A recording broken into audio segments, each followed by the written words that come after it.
Hello friends. देखिए आज हम लोग क्लास 6 की एनसीईआरटी ज्योग्राफी में चैप्टर नंबर 3 के एमसीक्यूज को कंप्लीट करेंगे, जिस चैप्टर का नाम है फ्रेंड्स पृथ्वी की गतियाँ। देखिए फ्रेंड्स, यहाँ पे पृथ्वी की गतियाँ तीसरा चैप्टर है और इस चैप्टर के एमसीक्यूज को हम लोग जो है कि कंप्लीट करेंगे।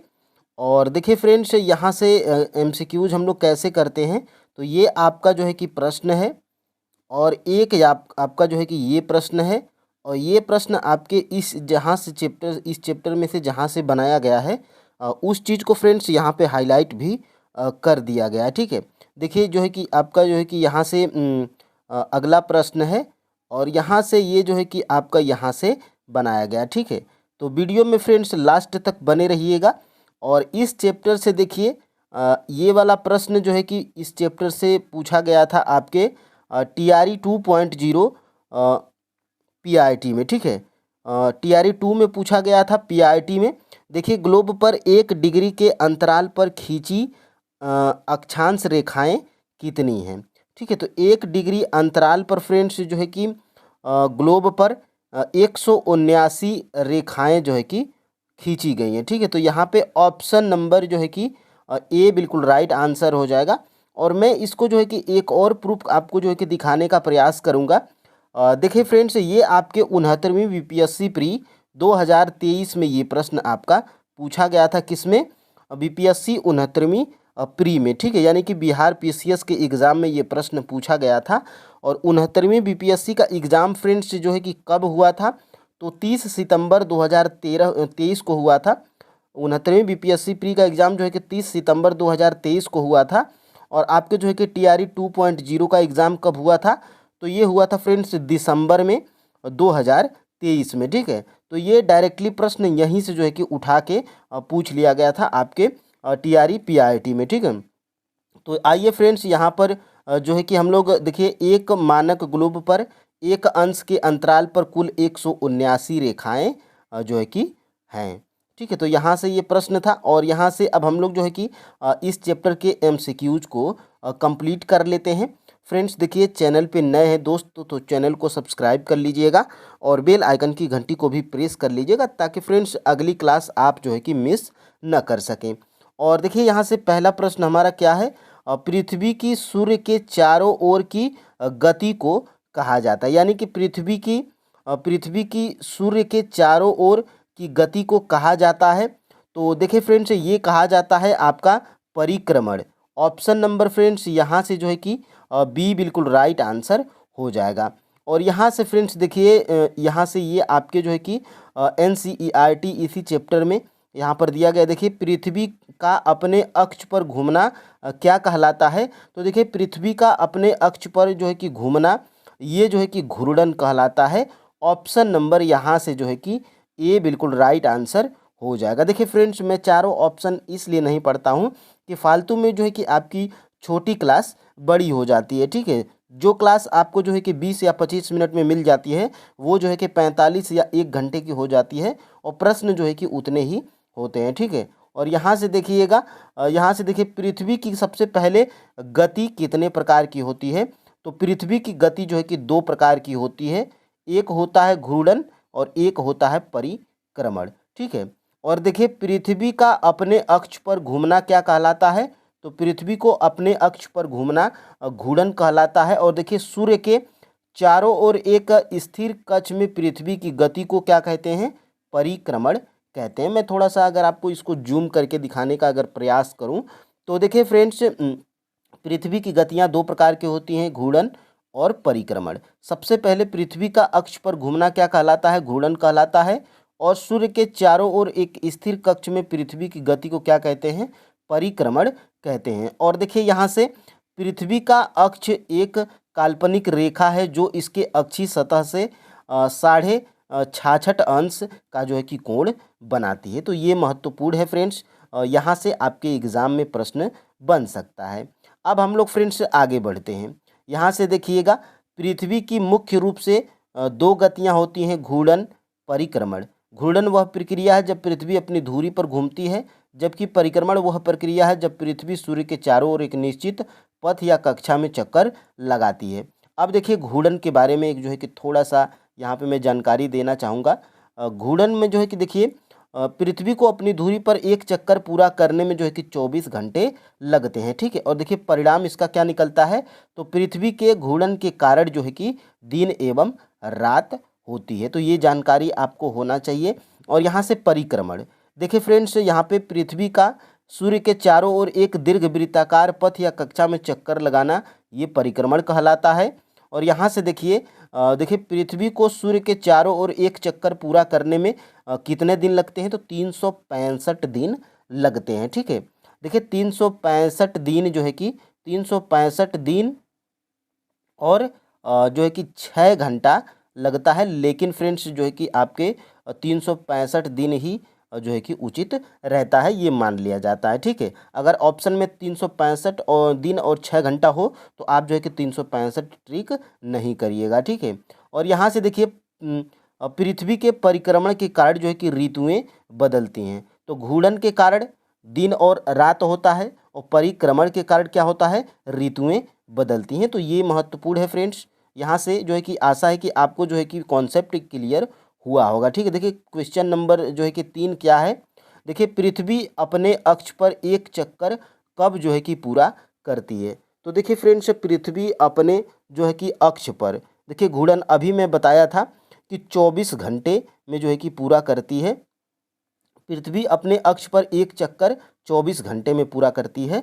ऑप्शन नंबर फ्रेंड्स यहाँ से जो है कि सी बिल्कुल राइट आंसर हो जाएगा, ठीक है। और यहाँ से इसको अगर देखने का प्रयास करिएगा तो देखिए पृथ्वी अपने अक्ष पर एक चक्कर पूरा करने में 24 घंटे का समय लेती है। देखिए घूर्णन के समय काल को पृथ्वी दिन कहा जाता है, यह पृथ्वी की दैनिक गति है, ठीक है। तो यहाँ से फ्रेंड्स ये आपका जो है कि दिया गया था। और देखिए घूर्णन के कारण पृथ्वी पर दिन और रात, तो घूर्णन के कारण जो है कि क्या परिवर्तन होता है, तो घूर्णन के कारण ही जो है कि दिन एवं रात होता है और परिक्रमण के कारण जो है कि ऋतुएं बदलती हैं, ठीक है। और यहाँ से देखिएगा पृथ्वी का अक्ष एक काल्पनिक रेखा है जो इसके कक्षीय सतह से कितना कोण बनाती है, ठीक है। तो अभी मैं जो है कि आपको ऊपर बताया था जो है कि 66.5 जो है कि 66.5 अंश का जो है कि कोण बनाती है, ठीक है। 66.5 अंश का कोण बनाती है। यहाँ पे घंटा, यहाँ पे गलत प्रिंट हो गया है कि पृथ्वी का अक्ष एक काल्पनिक रेखा है जो इसके कक्षीय सतह से कितना कोण बनाती है, तो 66.5 अंश का जो है कि कोण बनाती है। यहाँ से ऑप्शन नंबर आपका फ्रेंड्स ये बिल्कुल राइट आंसर हो जाएगा, ठीक है। और यहाँ से देखिएगा, देखिए यहाँ से देखिए यहाँ से मैं बता दिया हूँ पृथ्वी की जो है कि गति 2 प्रकार की होती है, घूर्णन और परिक्रमण। पृथ्वी का अपने अक्ष पर घूमना घूर्णन कहलाता है। सूर्य के चारों ओर एक स्थिर कक्ष में पृथ्वी की गति को परिक्रमण कहते हैं। और देखिए पृथ्वी का अक्ष एक काल्पनिक रेखा है जो इसकी कक्षीय सतह से 66.5 अंश का जो है कि कोण बनाती है, ठीक है। तो ये फ्रेंड्स आपको जो है कि पता होना चाहिए। देखिए पृथ्वी सूर्य का एक चक्कर कितने दिन में पूरा करती है, तो देखिए फ्रेंड्स पृथ्वी जो है कि पृथ्वी सूर्य का एक चक्कर कितने दिन में पूरा करती है, तो ये जो है कि 365 दिन 6 घंटा, लेकिन एग्जैक्ट जो है कि 365 दिन मान लिया जाता है। अगर 365 दिन 6 घंटा होगा ऑप्शन में तो आप जो है कि उसी को टिक करिएगा। तो फिलहाल आपका यहाँ पे ऑप्शन नंबर जो है कि सी बिल्कुल राइट आंसर हो जाएगा, ठीक है। और यहाँ से इसको अगर देखने का प्रयास करिएगा तो देखिए फ्रेंड्स यहाँ से दिया भी गया है, पृथ्वी की दूसरी गति जो सूर्य के चारों ओर कक्ष में होती है उसे परिक्रमण कहते हैं, ठीक है। पृथ्वी एक वर्ष या 365 सही 1/4 दिन में सूर्य का एक चक्कर लगाती है। हम लोग एक वर्ष में 365 दिन का मानते हैं तथा सुविधा के लिए 6 घंटे को इसमें नहीं जोड़ा जाता है। लेकिन फ्रेंड्स ऐसा नहीं है कि बिल्कुल छोड़ दिया जाता है। अभी मैं बताऊंगा कि इस जो है कि 6 घंटे का मतलब जो है कि क्या होता है। तो देखिए फ्रेंड्स यहाँ से जो है कि एक प्रश्न आपको स्क्रीन पे दिखाई दे रहा होगा, एक लीप वर्ष में कितने दिन होते हैं। तो देखिए एक लीप वर्ष में सबसे पहले 366 दिन होते हैं। ऑप्शन नंबर यहाँ पर फ्रेंड्स जो है कि बी बिल्कुल राइट आंसर हो जाएगा। अभी मैं 6 घंटे का मतलब आपको जो है कि बताऊंगा। और 6 घंटा देखिए लीप वर्ष में फरवरी कितने दिन की होती है, तो फ्रेंड्स लीप वर्ष में जो है कि फरवरी 29 दिन की हो जाती है। और जो है कि वैसे नॉर्मल तो 28 दिन की फरवरी होती है, लेकिन जिस वर्ष में लीप वर्ष होता है उस वर्ष में फरवरी जो है कि 29 दिन की होती है। ठीक है, तो ऑप्शन नंबर यहाँ से जो है कि सी बिल्कुल राइट आंसर हो जाएगा। और यहाँ से देखिए देखिए यहाँ से आपको जो है कि पूरा समझ में आएगा। पृथ्वी की दूसरी गति जो सूर्य के चारों ओर कक्ष में होती है उसे परिक्रमण कहते हैं। पृथ्वी एक वर्ष या 365 सही 1/4 दिन में सूर्य का एक चक्कर लगाती है। हम लोग एक वर्ष में 365 दिन मानते हैं तथा सुविधा के लिए 6 घंटे को छोड़ देते हैं। तो देखिए फ्रेंड्स, आपको जो है कि अभी पता चलेगा। देखिए यहाँ से 4 वर्ष में प्रत्येक वर्ष के बचे हुए 6 घंटे, देखिए वो जो अभी मैं ऊपर आपको बताया था कि सुविधा के लिए जो है कि 365 दिन हम लोग मानते हैं और 6 घंटे को फिलहाल उसमें नहीं जोड़ा जाता है, लेकिन प्रत्येक 4 वर्ष में देखिए 6 घंटा 6 घंटा 6 घंटा और 6 घंटा, तो ये जो है कि कितना हो जाता है 24 घंटा, यानी कि एक दिन हो जाता है। तो इसीलिए जो है कि देखिए यानी 24 घंटे के बराबर हो जाते हैं। 4 वर्षों में प्रत्येक वर्ष के बचे हुए 6 घंटे मिलकर एक दिन में यानी 24 घंटे के बराबर हो जाते हैं। इसके अतिरिक्त दिन को किसमें जोड़ दिया जाता है, फरवरी के महीने में जो है कि जोड़ दिया जाता है। इस प्रकार प्रत्येक चौथे वर्ष फरवरी माह 28 के बदले 29 दिन का हो जाता है। ठीक है, ऐसा वर्ष जिसमें 366 दिन होते हैं उसे हम लोग लीप वर्ष बोलते हैं। तो देखिए 365 दिन तो होते हैं, ठीक है, हर साल, लेकिन यही 6-6 घंटा 6-6 घंटा 6-6 घंटा जोड़ने पे जब 4 साल पूरा हो जाता है तो ये जो है कि 24 हो जाता है। ठीक है, तो ये 24 मतलब 24 घंटे का मतलब एक दिन हो जाता है। तो इसीलिए 365 के बदले जो है कि 366 जो है कि हो जाता है, और यही 366 दिन वाला वर्ष लीप वर्ष हो जाता है। ठीक है, तो आशा है फ्रेंड्स कि ये आपको जो है कि समझ में आया होगा। देखिए पृथ्वी दीर्घ वृत्ताकार पथ पर सूर्य के चारों ओर चक्कर लगाती है, तो किसमें, दीर्घ वृत्ताकार में। ठीक है, देखिए पृथ्वी पूरे कक्ष में एक ही दिशा में झुकी हुई है। एक वर्ष को गर्मी, सर्दी व बसंत एवं शरद ऋतुओं में बांटा जाता है। देखिए ऋतुओं में परिवर्तन सूर्य के चारों ओर पृथ्वी की स्थिति परिवर्तन के कारण होता है। तो ये फ्रेंड्स आपको जो है कि यहाँ से समझ में आया होगा। और यहाँ से देखिएगा पृथ्वी किस प्रकार के पथ पर सूर्य के चारों ओर चक्कर लगाती है। तो अभी ऊपर मैं जो है कि आपको बताया था कि पृथ्वी जो है कि दीर्घ वृत्ताकार पथ पर जो है कि सूर्य का चक्कर लगाती है। ऑप्शन नंबर जो है कि यहाँ से ए बिल्कुल राइट आंसर हो जाएगा। ठीक है, तो देखिए फ्रेंड्स, ये जो है कि आपके छोटे छोटे चैप्टर हैं और यहीं से जो है कि आपके एग्जाम में प्रश्न बनता है। देखिए पृथ्वी दीर्घ वृत्ताकार पथ पर सूर्य के चारों ओर चक्कर लगाती है। पृथ्वी पूरे कक्ष में एक ही दिशा में झुकी हुई है। और देखिए सामान्यतः एक वर्ष में गर्मी, सर्दी, बसंत एवं शरद ऋतुओं में बांटा जाता है। और ऋतुओं में परिवर्तन सूर्य के चारों ओर पृथ्वी की स्थिति परिवर्तन के कारण जो है कि होता है। ठीक है, और यहाँ से आगे हम लोग बढ़ते हैं। देखिए निम्नलिखित में से किस में परिवर्तन होता है सूर्य के चारों ओर पृथ्वी की स्थिति में परिवर्तन के कारण। देखिए निम्नलिखित में से किस में परिवर्तन हो जाता है जब सूर्य के चारों ओर पृथ्वी की स्थिति में परिवर्तन होता है, तो किस में परिवर्तन देखने को मिलता है, तो देखिए ऋतुओं में परिवर्तन होता है। ठीक है, ऑप्शन नंबर यहाँ से जो है कि सी बिल्कुल राइट आंसर हो जाएगा। ये किससे जो है कि संभव है, तो परिक्रमण के कारण जो है कि संभव है। और परिक्रमण होता क्या है, तो सूर्य का जो है कि पृथ्वी का जो है कि चक्कर लगाता है, तो सूर्य के जो है कि चारों ओर पृथ्वी की स्थिति में परिवर्तन, ये जो है कि ऋतुओं में परिवर्तन होता है। और यही जो है कि आपकी घूर्णन की परिभाषा है। ठीक है, अब देखिए फ्रेंड्स आगे हम लोग बढ़ते हैं। पृथ्वी की उत्तर अयनांत किस अवस्था को कहते हैं।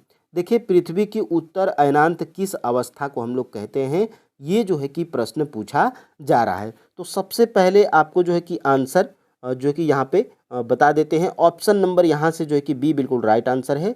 21 जून की अवस्था को जो है कि हम लोग क्या कहते हैं, उत्तर अयनांत बोलते हैं। ठीक है, पृथ्वी की उत्तर अयनांत 21 जून की अवस्था को जो है कि बोलते हैं। ऑप्शन नंबर बी बिल्कुल राइट आंसर हो जाएगा। अब फ्रेंड्स आइए जो है कि इसको हम लोग समझते हैं। सबसे पहले यहाँ पे देखिएगा 21 जून को उत्तरी गोलार्ध सूर्य की तरफ झुका हुआ है। सूर्य की किरणें कर्क रेखा पर सीधी पड़ती हैं। ठीक है, तो अभी यहाँ पे देखिएगा उत्तरी गोलार्ध के बड़े भाग में सूर्य की रोशनी प्राप्त होती है, इसलिए विषुवत वृत्त के उत्तरी भाग में गर्मी का मौसम होता है। 21 जून को इन क्षेत्रों में सबसे लंबा दिन तथा सबसे छोटी रात होती है। पृथ्वी की इस अवस्था को जो है कि उत्तर अयनांत बोलते हैं। तो 21 जून की अवस्था को उत्तर अयनांत बोलते हैं। ये जो है कि आपको पता होना चाहिए, ठीक है। और यहाँ से इसको अगर हम लोग समझने का जो है कि प्रयास करेंगे तो देखिए फ्रेंड्स, यहाँ से सबसे पहले ये आपकी जो है कि देखिए पृथ्वी है, ठीक है। और ये आपका जो है कि 0 डिग्री अक्षांश है, विषुवत वृत्त इसको बोलते हैं, ठीक है। विषुवत वृत्त बोलते हैं। और ये आपकी क्या है, जो है कि उत्तर उत्तर और उत्तर में ही आपकी क्या होती है, कर्क रेखा होती है, ठीक है। उत्तर में ही आपकी कर्क रेखा होती है। और ये है आपका दक्षिण ध्रुव, और इधर आपका क्या होता है, मकर रेखा होता है। तो आपको पता है कि कर्क रेखा भारत को जो है कि 2 बराबर भागों में बांटती है। तो देखिए ये आपका क्या है, ये आपका फ्रेंड्स देखिए यहाँ पर आपका जो है कि भारत है, ठीक है। यहाँ पर आपका भारत है और ये कर्क रेखा भारत को 2 बराबर भागों में बांटती है। तो देखिए 21 जून को, यहाँ पर 21 जून को, 21 जून को, ठीक है। यहाँ पे 21 जून को जो है कि देखिए कर्क रेखा पर, ठीक है। तो यही यही जो है कि प्रश्न में पूछा गया था आपका कि देखिए उत्तर अयनांत हम लोग किसको बोलते हैं, तो 21 जून को। और देखिए 21 जून को उत्तरी गोलार्ध में सूर्य की तरफ झुका होता है, ठीक है। तो देखिए 21 जून को उत्तरी गोलार्ध सूर्य की तरफ झुका होता है और सूर्य की किरणें कर्क रेखा पर सीधी पड़ती हैं। तो मेरा कहने का मतलब यही था कि यहाँ पे इतना आपको जो है कि जानकारी फ्रेंड्स होना चाहिए। यहाँ पे इतना आपको जो है कि जानकारी होना चाहिए कि ये आपका जो है कि 0 डिग्री अक्षांश है, ऊपर आपका कर्क रेखा होता है, ठीक है। कर्क रेखा कहाँ पर है, तो कर्क रेखा आपकी उत्तर में है। नीचे आपका जो है कि दक्षिणी ध्रुव होता है और इधर आपकी जो है कि होती है मकर रेखा। और मकर रेखा किधर होती है, तो मकर रेखा दक्षिण में होती है। और 21 जून को जो है कि कर्क रेखा पर सूर्य की किरणें सीधी पड़ती हैं। तो इसे ही हम लोग क्या बोलते हैं, उत्तर अयनांत बोलते हैं, ठीक है। तो मेरा कहने का मतलब यही था, ठीक है। अब हम लोग फ्रेंड्स आगे बढ़ते हैं। पृथ्वी की दक्षिण अयनांत किस अवस्था को हम लोग बोलते हैं, तो पृथ्वी की दक्षिण अयनांत जो है कि हम लोग किस अवस्था को बोलते हैं, तो 22 दिसंबर की अवस्था को जो है कि हम लोग पृथ्वी की दक्षिण अयनांत अवस्था बोलते हैं। ऑप्शन नंबर फ्रेंड्स यहाँ से जो है कि सी बिल्कुल राइट आंसर हो जाएगा, ठीक है। ये आपको फ्रेंड्स पता होना चाहिए। और देखिए सबसे पहले यहाँ पर देखिएगा 22 दिसंबर को दक्षिण ध्रुव के जो है कि सूर्य की ओर झुके होने के कारण मकर रेखा पर सूर्य की किरणें पड़ती हैं, ठीक है। और देखिए सूर्य की किरणें मकर रेखा पर लंबवत होती हैं। दक्षिणी गोलार्ध में लंबे दिन तथा छोटी रातों वाली ग्रीष्म ऋतु होती है। पृथ्वी की इस स्थिति को दक्षिणी अयनांत बोलते हैं। तो दक्षिणी अयनांत की बात आएगी तो आपको 22 दिसंबर याद रखना है, ठीक है। और यहाँ पर फ्रेंड्स हम लोग आगे बढ़ते हैं। देखिए 22 दिसंबर को जो है कि यहाँ पे देखिएगा, यहाँ पे सबसे पहले एक बार और जो है कि हम लोग इसको देख लेते हैं। देखिए ये आपका जो है कि पृथ्वी है मान लीजिए, और यहाँ पे ये आपका 0 डिग्री अक्षांश है। ऊपर आपका जो है कि ये कर्क रेखा है, ठीक है। ये आपका कर्क रेखा है और कर्क रेखा कहाँ पर होती है, तो उत्तर में होती है। और ये आपका जो है कि मकर रेखा है, ठीक है। मकर रेखा, और मकर रेखा आपकी कहाँ पर होती है, तो दक्षिण में होती है, ठीक है। दक्षिण में होती है। तो देखिए 22 दिसंबर को दक्षिणी ध्रुव के सूर्य की ओर झुके होने के कारण मकर रेखा पर सूर्य की किरणें सीधी पड़ती हैं। तो यानी कि यहाँ पर देखिए दक्षिणी ध्रुव में होने के कारण मकर रेखा पर यानी कि सूर्य की किरणें यहाँ पर पड़ेंगी। यही है आपका मकर रेखा, ठीक है।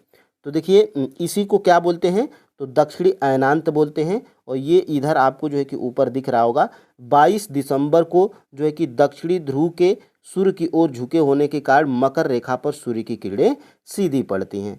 तो ये आपको जो है कि कॉन्सेप्ट पता होना चाहिए। और यहाँ से देखिए ग्रीष्म ऋतु में कहाँ पर क्रिसमस का पर्व मनाया जाता है, तो देखिए फ्रेंड्स ये आपके जो है कि क्लास 6 के एनसीईआरटी ज्योग्राफी के चैप्टर नंबर जो है कि 3 में दिया गया है, जिसको हम लोग कंप्लीट कर रहे हैं। ग्रीष्म ऋतु में जो है कि क्रिसमस का पर्व जो है कि ऑस्ट्रेलिया में मनाया जाता है। ऑप्शन नंबर यहाँ से जो है कि सी बिल्कुल राइट आंसर हो जाएगा, ठीक है। और इसको अगर हम लोग देखने का प्रयास करेंगे तो देखिए यहाँ से जो है कि नीचे आपका जो है कि दिया गया है। थोड़ा सा अगर हम लोग जो है कि ऊपर जाएंगे तो देखिए यहाँ से 14 का 13 का 13 का यहाँ पे देख लेते हैं। आगे हम लोग ऊपर जाते हैं और यहाँ पे देखिए ऑस्ट्रेलिया में ग्रीष्म ऋतु में जो है कि क्रिसमस का पर्व मनाया जाता है। तो जो आपके बुक्स में दिया गया है ये जो है कि पूछा भी जा सकता है और पूछा भी गया है। ठीक है, अब हम लोग फ्रेंड्स आगे बढ़ते हैं, अगले प्रश्न की तरफ बढ़ते हैं। और यहाँ से देखिए, किस प्राचीन खगोल शास्त्री ने बताया कि पृथ्वी गोल है और अपने अक्ष पर घूर्णन करती है? यानी कि यह किस खगोल शास्त्री ने बताया कि हमारी पृथ्वी गोल है और यह अपने अक्ष पर घूर्णन करती है, मतलब घूमती है। ठीक है, यह किसने बताया था? क्या एडविन हबल ने, या कॉपरनिकस ने, या आर्यभट्ट ने, या उपर्युक्त में से एक से अधिक, या उपर्युक्त में से कोई नहीं? तो देखिए, पृथ्वी गोल है और यह अपने अक्ष पर घूमती है या घूर्णन करती है, यह महान खगोल शास्त्री आर्यभट्ट के द्वारा जो है कि बनाया गया था और बताया गया था। ऑप्शन नंबर जो है कि सी बिल्कुल राइट आंसर हो जाएगा। ठीक है, और ये देखिए आपके इस चैप्टर में दिया भी गया है। देखिए, क्या आप जानते हैं, बढ़िया से यहाँ पे जो है कि दिखा कर दिया गया है कि प्राचीन खगोल शास्त्री भारतीय आर्यभट्ट ने बताया था कि पृथ्वी गोल है और अपने अक्ष पर जो है कि घूमती है या घूर्णन करती है। ठीक है, तो ये भी आपको जो है कि पता होना चाहिए। और यहाँ से देखिए, 23 सितंबर को दक्षिणी गोलार्ध में क्या होता है? तो 23 सितंबर को फ्रेंड्स दक्षिणी गोलार्ध में क्या होता है? तो देखिए यहाँ पर जो है कि 14 का राइट आंसर क्या है? देखिए 23 सितंबर को दक्षिणी गोलार्ध में, तो 23 सितंबर को जो है कि दक्षिणी गोलार्ध में क्या होता है? तो 23 सितंबर को दक्षिणी गोलार्ध में जो है कि बसंत ऋतु होती है। ऑप्शन नंबर यहाँ से जो है कि बी बिल्कुल राइट आंसर हो जाएगा। और इसको हम लोग देखते हैं, तो देखिए क्या है प्रश्न हमारा, क्या था? 23 सितंबर को। ठीक है, तो देखिए यहाँ पे 23 सितंबर को, देखिए 21 मार्च और 23 सितंबर ये दो डेट आप रखेंगे। सूर्य की किरणें विषुवत वृत्त पर सीधी पड़ती हैं। ठीक है, देखिए विषुवत वृत्त पर सीधी पड़ती हैं, इसका मतलब ये है फ्रेंड्स कि यहाँ पर देखिए सबसे पहले ये देखिए ये आपकी पृथ्वी है। ठीक है, ये आपकी जो है कि पृथ्वी है और ये है आपका, देखिए 21 मार्च और 23 सितंबर को सूर्य की किरणें विषुवत वृत्त पर पड़ती हैं। और देखिए ये 0 डिग्री अक्षांश है और इसी को हम लोग क्या बोलते हैं? विषुवत वृत्त हम लोग बोलते हैं। ठीक है, विषुवत वृत्त भी हम लोग इसको विषुवत वृत्त बोलते हैं, या इसको भूमध्य रेखा भी बोलते हैं, इसको ग्रीनविच मध्य जो है कि रेखा बोलते हैं। ठीक है, तो देखिए 21 मार्च और 23 सितंबर को सूर्य की किरणें विषुवत वृत्त पर पड़ती हैं, यानी कि सूर्य की किरणें पृथ्वी के भूमध्य भाग पर जो है कि पड़ती हैं, इसको हम लोग विषुवत वृत्त बोलते हैं। देखिए यहाँ पर पड़ती हैं। ठीक है, देखिए इस अवस्था में कोई भी ध्रुव सूर्य की ओर नहीं झुका होता है। देखिए बिल्कुल पृथ्वी के बीच में है। देखिए पूरी पृथ्वी पर रात एवं दिन बराबर होते हैं। देखिए फ्रेंड्स, सूर्य अगर बीच में होगा तो चारों तरफ क्या होगा? दिन बिल्कुल जो है कि दिन और रातें बराबर होंगी, ना कोई दिन बड़ा होगा, ना कोई रात बड़ी होगी, ना कोई रात छोटी होगी, ना कोई रात बड़ी होगी। ठीक है, तो देखिए इसे हम लोग विषुववृत्त भी बोलते हैं। ठीक है, तो इसे हम लोग विषुववृत्त बोलते हैं जब जो है कि बीच में सूर्य जो है कि पृथ्वी के बिल्कुल बीच में होता है विषुवत वृत्त पर, तो इसे हम लोग विषु बोलते हैं। ठीक है, देखिए विषु बोलते हैं। और देखिए 23 सितंबर को उत्तरी गोलार्ध में क्या होता है? तो शरद ऋतु होती है। ठीक है, तो देखिए उत्तरी गोलार्ध में तो सबसे पहले इधर आपका क्या है? कर्क रेखा है, कर्क रेखा है। इधर आपका क्या है? उत्तर है।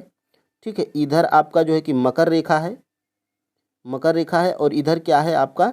इधर आपका दक्षिण है। तो यही पूछा जा रहा है कि 23 सितंबर को उत्तरी गोलार्ध में शरद ऋतु होती है। तो देखिए उत्तरी गोलार्ध का मतलब, देखिए भारत आपका किधर है? तो भारत आपका जो है कि उत्तरी गोलार्ध में स्थित है, ये आपको पता है। और कर्क रेखा भारत को 2 बराबर भागों में बांटती है। तो देखिए यहाँ पर भारत है और सूर्य आपका जो है कि इधर है। तो यही पूछा जा रहा है कि 23 सितंबर को उत्तरी गोलार्ध में शरद ऋतु होती है। तो देखिए यहाँ पर जो, देखिए यहाँ पर सूर्य है। ठीक है, तो उत्तरी गोलार्ध में, ठीक है, तो उत्तरी गोलार्ध में यहाँ पर देखिए शरद ऋतु होती है। और देखिए प्रश्न आपका ऊपर क्या पूछा गया था? दक्षिणी गोलार्ध में बसंत ऋतु होती है, यानी कि दक्षिणी गोलार्ध में। तो देखिए इधर आपका जो है कि बसंत ऋतु, सूर्य बीच में है। तो आपके जो है कि देखिए सितंबर में हल्का हल्का जो है कि बारिश भी होने लगती है, हल्का हल्का बारिश होती है और हल्का हल्का देखिए कोहरा भी पड़ने लगता है। और जिसके करीब जो है कि दीपावली के आसपास जो है कि आते आते जो है कि आपका ठंडी पड़ने लगती है। ठीक है, तो यही मतलब था और देखिए सूर्य बीच में होगा तो इधर जो है कि उत्तरी गोलार्ध में आपका क्या होगा, तो शरद ऋतु होगी, और दक्षिणी गोलार्ध में इधर आपका क्या होगा, तो इधर आपका जो है कि बसंत ऋतु होगी। तो यही जो है कि ऊपर आपके प्रश्न में बताया गया था। और यहाँ पर फ्रेंड्स हम लोग आगे बढ़ते हैं। ठीक है, यहाँ पर आगे हम लोग बढ़ते हैं। 21 मार्च को उत्तरी गोलार्ध में कौन सी ऋतु होती है? तो देखिए 21 मार्च को उत्तरी गोलार्ध में कौन सी ऋतु होती है? तो यहाँ पर भी बसंत ऋतु होती है। ऑप्शन नंबर यहाँ पर फ्रेंड्स बी बिल्कुल राइट आंसर हो जाएगा। अब इसको भी हम लोग जो है कि देख लेते हैं। देखिए यहाँ से, देखिए यहाँ पर क्या पूछा गया था, 21 मार्च पूछा गया था ना। देखिए फ्रेंड्स यहाँ से 21 मार्च को उत्तरी गोलार्ध में कौन सी ऋतु होती है? तो देखिए यहाँ पे 21 मार्च और 23, देखिए 21 मार्च और 23 सितंबर को सूर्य की प्रकाश की किरणें विषुवत वृत्त पर पड़ती हैं, यानी कि जो बीचों बीचों वाला भाग है, यानी कि यहाँ पर पड़ती हैं। ठीक है, इस अवस्था में कोई भी ध्रुव सूर्य की ओर नहीं झुका होता है, इसलिए पूरी पृथ्वी पर रात एवं दिन बराबर होते हैं, इसे हम लोग विषुव बोलते हैं। और देखिए 21 मार्च को, देखिए 21 मार्च को जो है कि देखिए यहाँ पे देखिए 21 मार्च को, यहाँ पर देखिए 21 मार्च को स्थिति इसके विपरीत होती है, जबकि उत्तरी गोलार्ध में बसंत ऋतु। देखिए यहीं पे प्रश्न जो है कि आपका पूछा गया है कि 21 मार्च को स्थिति क्या होती है, तो इसके जो है कि विपरीत होती है। देखिए 21 मार्च और 23 सितंबर के बीच में दिन एवं रातें बराबर होती हैं, लेकिन इसकी स्थिति देखिए 23 सितंबर को जो है कि उत्तरी गोलार्ध में शरद ऋतु, जबकि दक्षिणी गोलार्ध में बसंत ऋतु होती है। और यहाँ से देखिए 21 मार्च को स्थिति इसके विपरीत होती है। उत्तरी गोलार्ध में क्या होता है, बसंत ऋतु, और दक्षिणी गोलार्ध में क्या होता है, शीत ऋतु। तो यही पूछा गया था कि 21 मार्च की स्थिति क्या होती है। तो 21 मार्च की स्थिति यही है कि उत्तरी गोलार्ध में बसंत ऋतु और दक्षिणी गोलार्ध में शरद ऋतु होती है। ठीक है, और यहाँ से फ्रेंड्स हम लोग आगे बढ़ते हैं। किस गोलार्ध में 21 जून को लंबा दिन तथा छोटी रातें होती हैं, यानी कि किस गोलार्ध में? तो देखिए फ्रेंड्स ये अभी मैं ऊपर बताया हूँ आपको कि उत्तरी गोलार्ध में 21 जून को जो है कि लंबा दिन और छोटी रातें होती हैं। ठीक है, तो उत्तरी गोलार्ध ऑप्शन नंबर यहाँ पर जो है कि सी बिल्कुल राइट आंसर हो जाएगा। और यहाँ से इसको अगर देखने का हम लोग प्रयास करेंगे तो देखिए सबसे पहले यहाँ पे देखिएगा 21 जून को उत्तरी गोलार्ध में सूर्य की तरफ झुका होता है, सूर्य की किरणें कर्क रेखा पर पड़ती हैं। देखिए यहाँ पर ये आपका जो है कि 0 डिग्री अक्षांश है, ये आपका कर्क रेखा, ये आपका मकर रेखा, इधर आपका जो है कि उत्तर, और इधर आपका जो है कि दक्षिण। ठीक है, तो देखिए 21 जून को सूर्य की किरणें उत्तरी गोलार्ध में पड़ती हैं। ठीक है, तो यानी कि सूर्य की किरणें उत्तरी गोलार्ध में यहाँ पे कर्क रेखा पर पड़ रही है। देखिए कर्क रेखा पर सीधी पड़ती हैं। ठीक है, तो उत्तरी गोलार्ध के बहुत बड़े भाग में सूर्य की ओर रोशनी प्राप्त होती है, इसलिए विषुवत वृत्त के उत्तरी भाग में गर्मी का मौसम, यानी कि उत्तरी भाग में जो है कि देखिए विषुवत वृत्त के उत्तरी भाग में गर्मी का मौसम। देखिए आपके जो है कि ऊपर देखिए जून के महीने में आपको पता होगा कि जून के महीने में आपको पता होगा कि बहुत कड़ाकी गर्मी पड़ती है। ठीक है, तो देखिए आपका भारत कहाँ पर है? तो भारत फ्रेंड्स आपका जो है कि उत्तरी गोलार्ध में स्थित है, और कर्क रेखा जो है कि भारत को 2 बराबर भागों में बांटती है। ठीक है, तो यहाँ पे आपका भारत हो गया। ठीक है, यहाँ पे आपका भारत हो गया। और देखिए सूर्य की किरणें 21 जून को जो है कि कहाँ पर पड़ती हैं, तो कर्क रेखा पर ही पड़ती हैं। तो इसलिए जो है कि 21 जून को इन क्षेत्रों में सबसे लंबा दिन तथा सबसे छोटी रातें होती हैं। ठीक है, इसे हम लोग उत्तर अयनांत भी बोलते हैं, ऊपर हम लोग पढ़ चुके हैं। ठीक है, देखिए 21 जून को उत्तरी गोलार्ध में ऋतु कैसी होती है? तो देखिए फ्रेंड्स 21 जून को सबसे पहले आपको पता है कि जो 21 जून को जो है कि उत्तरी गोलार्ध में ऋतु कैसी है। तो देखिए 21 जून को उत्तरी गोलार्ध में जो है कि सूर्य कहाँ पर होता है, तो कर्क रेखा के उत्तर में होता है। ठीक है, ये देखिए ये आपकी जो है कि पृथ्वी है, यहाँ पर ये आपकी जो है कि पृथ्वी है, और देखिए ये आपका जो है कि कर्क रेखा है, और ये आपका जो है कि मकर रेखा है, और यहाँ पर आपका क्या है फ्रेंड्स, यहाँ पर आपका जो है कि भारत है। देखिए यहाँ पर आपका जो है कि भारत है। ठीक है, और कर्क रेखा भारत को जो है कि 2 बराबर भागों में बांटती है, ये आपको पहले से ही पता है। तो सूर्य की किरणें कर्क रेखा पर पड़ती हैं, देखिए यहाँ पर पड़ती हैं। ठीक है, यहाँ पर पड़ती हैं। और तो यही पूछा जा रहा है कि 21 जून को उत्तरी गोलार्ध में ऋतु कैसी होगी। तो देखिए ये जो है कि पहले से ही पता है कि गर्मी पड़ेगी। ठीक है, तो देखिए गर्मी को ही हम लोग ग्रीष्म ऋतु बोलते हैं।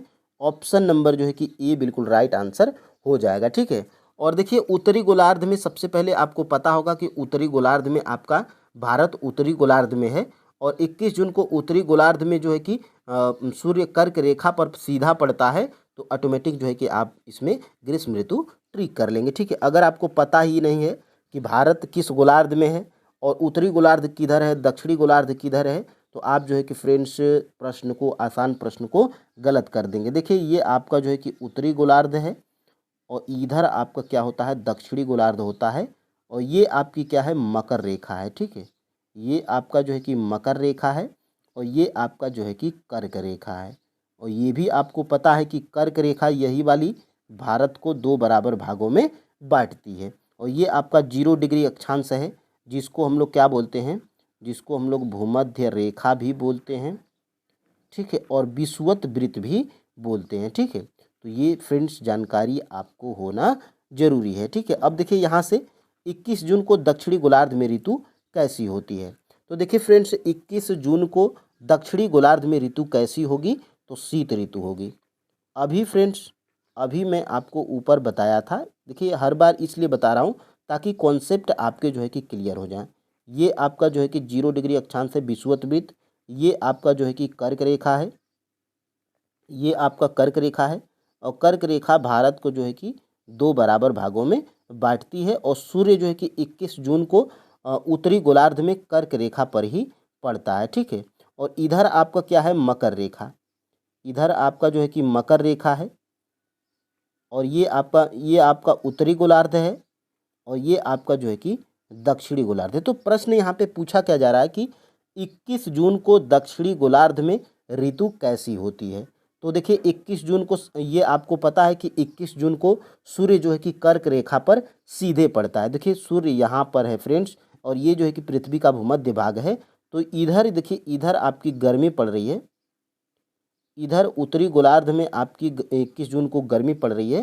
तो देखिए दक्षिणी गोलार्ध में, दक्षिणी गोलार्ध में ऋतु कैसी होगी, तो इधर गर्मी पड़ रही है फ्रेंड्स, तो इसके विपरीत इधर क्या होगा, इधर शीत ऋतु होगी, यानी कि ठंड पड़ेगी। ऑप्शन नंबर यहाँ पर जो है कि बी बिल्कुल राइट आंसर हो जाएगा।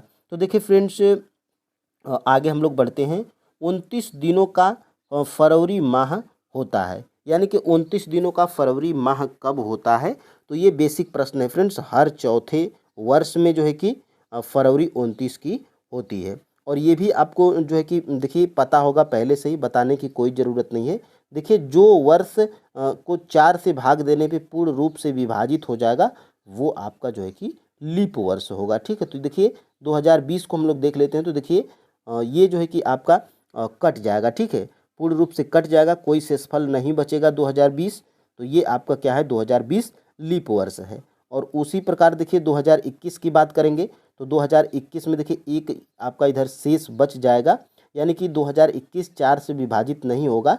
तो जो विभाजित हो जाएगा वो लीप वर्ष होगा, और जो विभाजित 4 से नहीं होगा वो लीप वर्ष नहीं होगा, सामान्य वर्ष होगा। ठीक है, तो 29 जो है कि दिनों का फरवरी माह जो है कि हर चौथे वर्ष में होता है। हर चौथे वर्ष में क्यों होता है, तो देखिए बेसिक अभी मैं ऊपर आपको बताया था कि 365 दिन ही एक वर्ष में माना जाता है। और पृथ्वी का परिक्रमण काल जो है कि क्या है फ्रेंड्स, 365, एक चक्कर पूरा करने में 365 दिन और 6 घंटा लगते हैं। लेकिन अपनी आसानी और सुविधा के लिए 365 ही मान लिया जाता है। और देखिए हर चौथे साल में ये 6-6 घंटे वाला जो होता है, जिसको हम लोग काउंट नहीं करते हैं, ये जो है कि 24 जो है कि घंटे हो जाता है, और 24 घंटे एक दिन के बराबर होता है। तो यही 365 से क्या हो जाता है, 366 हो जाता है। और जिस वर्ष ये जो है कि 366 होता है, उस वर्ष को हम लोग लीप वर्ष बोलते हैं।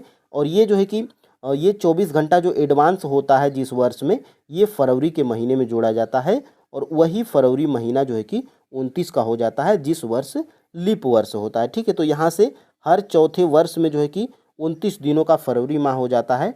नहीं तो लीप वर्ष नहीं होगा, तो वैसे सामान्य जो है कि 28 दिन की फरवरी होती है। तो यहाँ पे फ्रेंड्स आपका ऑप्शन नंबर बी बिल्कुल राइट आंसर हो जाएगा। देखिए पृथ्वी की दूसरी गति जो देखिए सूर्य, देखिए पृथ्वी एक वर्ष में जो है कि 365 सही 1/4 दिन में सूर्य का एक चक्कर लगाती है।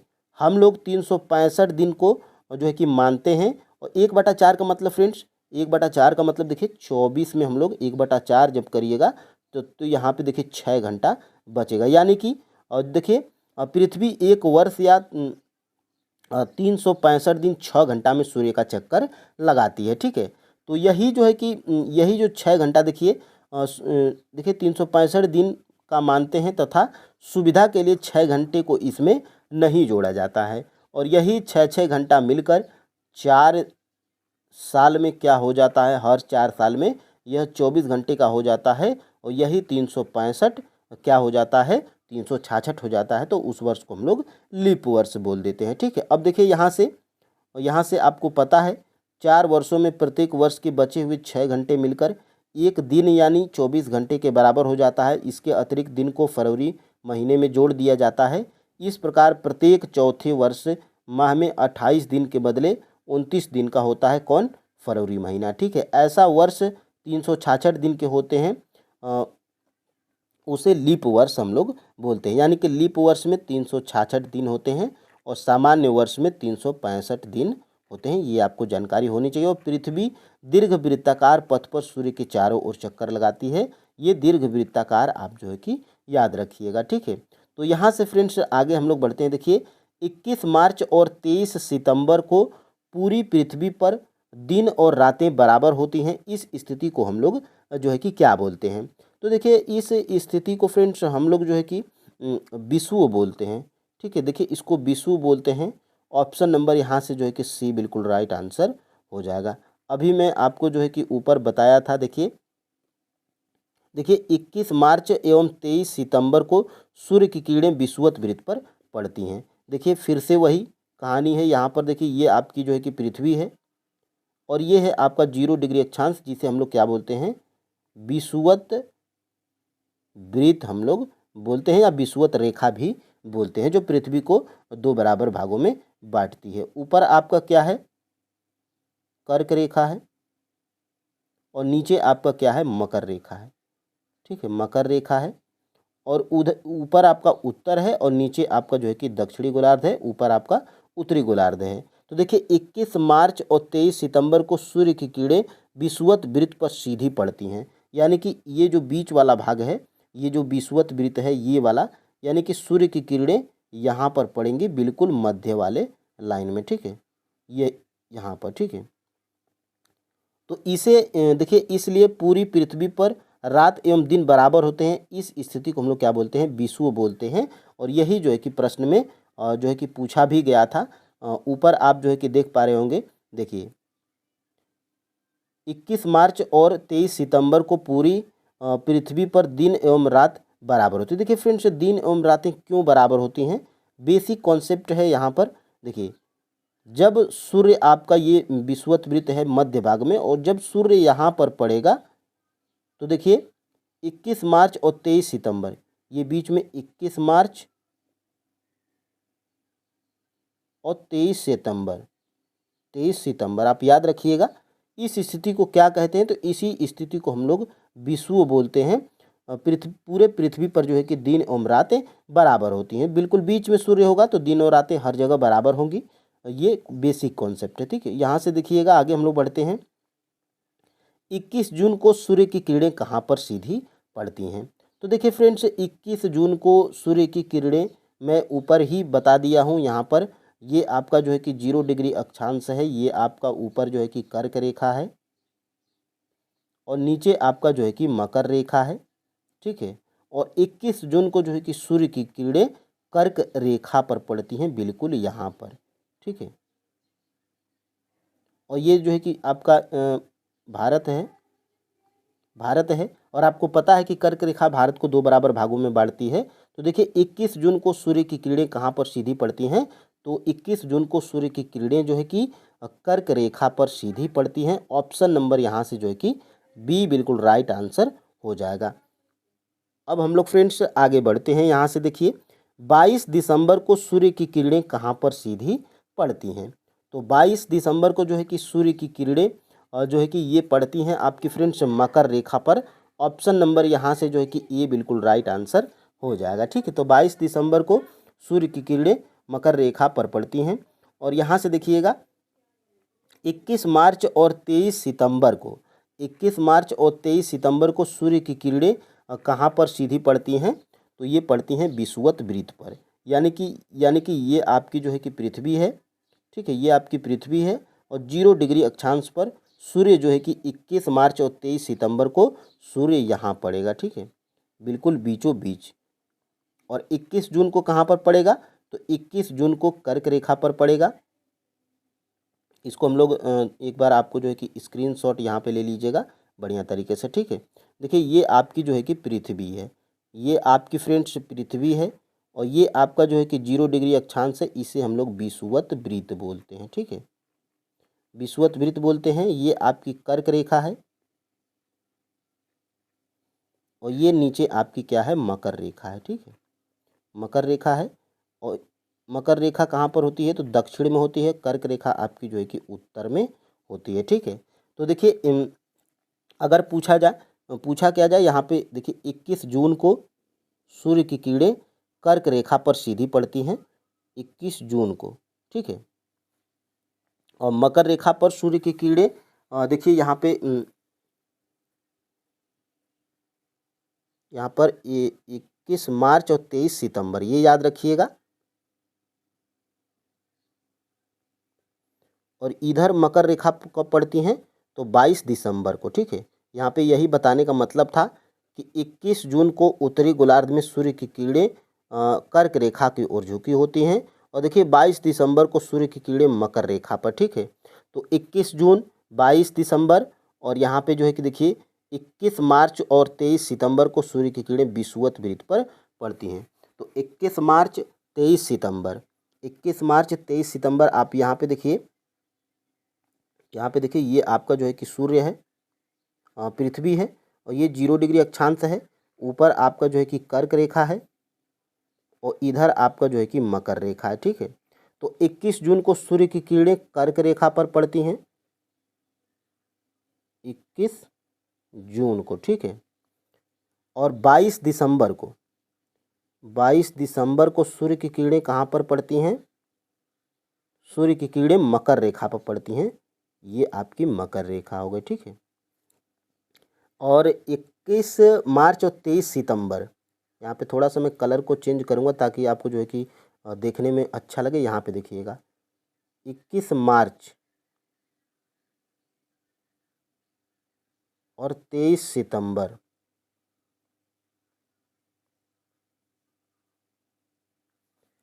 ये सूर्य की किरणें कहाँ पर पड़ती हैं? तो विषुवत वृत्त पर पड़ती हैं, यानी कि बीचों बीच पड़ता है सूर्य, ठीक है।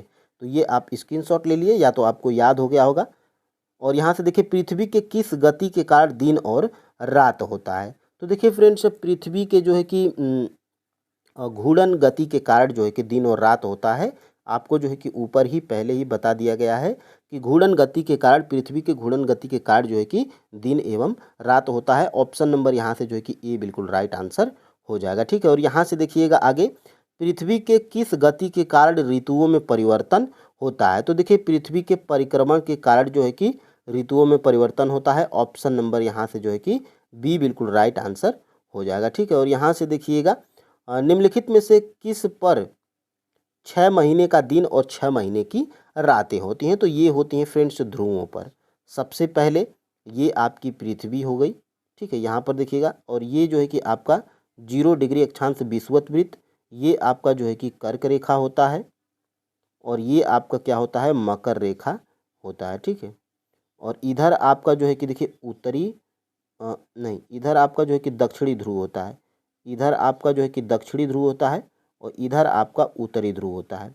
तो ये फ्रेंड्स आपको जो है कि पता पहले से ही है। देखिए सूर्य यहाँ होता है तो अलग माहौल होता है, सूर्य यहाँ होता है तो अलग माहौल, और सूर्य यहाँ होता है तो अलग माहौल। लेकिन ये जो ये उत्तरी गोलार्ध, ये जो उत्तरी ध्रुव है बिल्कुल ऊपरी भाग वाला, और ये इधर वाला, ठीक है, ठीक है। तो यहाँ पर देखिए 6-6 महीने का दिन होता है और रातें होती हैं, ठीक है। देखिए उत्तरी गोलार्ध में अगर सूर्य होगा तो उत्तरी गोलार्ध में दिन होगा, और दक्षिणी गोलार्ध में क्या होगा? 6 महीने का जो है कि, देखिए यहाँ पे उत्तरी गोलार्ध में अगर सूर्य होगा ठीक है। तो दक्षिणी गोलार्ध में क्या होगा, रात होगी, ठीक है। और दक्षिणी गोलार्ध में सूर्य होगा तो उत्तरी गोलार्ध में रात होगी। और टोटल जो है कि देखिए 6 महीने यानी कि ये आपको जो है कि पता है फ्रेंड्स पहले से ही, ये आपको पता है कि देखिए ये आपका जो है कि आधा भाग और ये आपका जो है कि उधर वाला आधा भाग। तो इधर अगर सूर्य होगा तो इधर आपकी रात होगी और इधर आपका सूर्य होगा तो इधर आपकी रात होगी, ठीक है। तो यही पूछा गया है कि निम्नलिखित में से किस पर 6 महीने दिन और 6 महीने की रात होती है। तो ये सिर्फ ध्रुवों पर ही संभव हो पाता है, ठीक है। और अब हम लोग आगे बढ़ते हैं यहाँ से। देखिए यहाँ से ये आपका चैप्टर कंप्लीट होता है और ये आपके जो है कि इस चैप्टर को जैसे ही कंप्लीट होता है तो यहाँ पर ये जो है कि आपका दिया क्या गया है, अभ्यास में कुछ प्रश्न दिए गए हैं, इनको भी हम लोग कर लेते हैं। देखिए पृथ्वी की सूर्य के चारों ओर की गति को हम लोग क्या कहते हैं, तो परिक्रमण कहते हैं। ये सारे प्रश्न हम लोग कर चुके हैं। और यहाँ से देखिएगा सूर्य की सीधी किरणें विषुवत वृत्त पर किस दिन पड़ती हैं, तो 21 मार्च ऑप्शन में है, तो इसको हम लोग ट्रिक कर लेंगे। लेकिन 21 मार्च और 23 सितंबर को सूर्य की सीधी किरणें कहाँ पर पड़ती हैं, विषुवत वृत्त पर पड़ती हैं।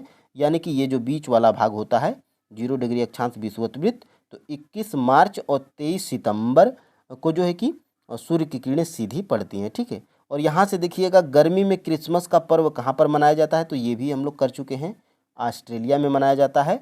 और ऋतुओं में परिवर्तन पृथ्वी की किस गति के कारण होता है, तो परिक्रमण के कारण होता है, ठीक है। और ये आपका परिक्रमण का परिभाषा है पहला प्रश्न। अब हम लोग फ्रेंड्स देखते हैं आगे। और टोटल हम लोग फ्रेंड्स आज इस क्लास 6 के एनसीईआरटी जियोग्राफी में कुल जो है कि 26 प्रश्नों को किए हैं, ठीक है। 26 प्रश्नों को किए हैं और 26 में से टोटल आपके कितने प्रश्न सही हुए आप हमें कमेंट करके ज़रूर बताइएगा। और फ्रेंड्स क्लास आपको कैसी लगी ये भी आप हमें कमेंट करके ज़रूर बताइएगा। और फ्रेंड्स हम अपनी तरफ से जो है कि पूरा आपको बेस्ट दे रहे हैं, तो आप देखिए फ्रेंड्स लाइक और सब्सक्राइब में कंजूसी मत करिएगा फ्रेंड्स, वही जो है कि हमारा मोटिवेशन है। और फ्रेंड्स आज के लिए इतना ही। जय हिंद।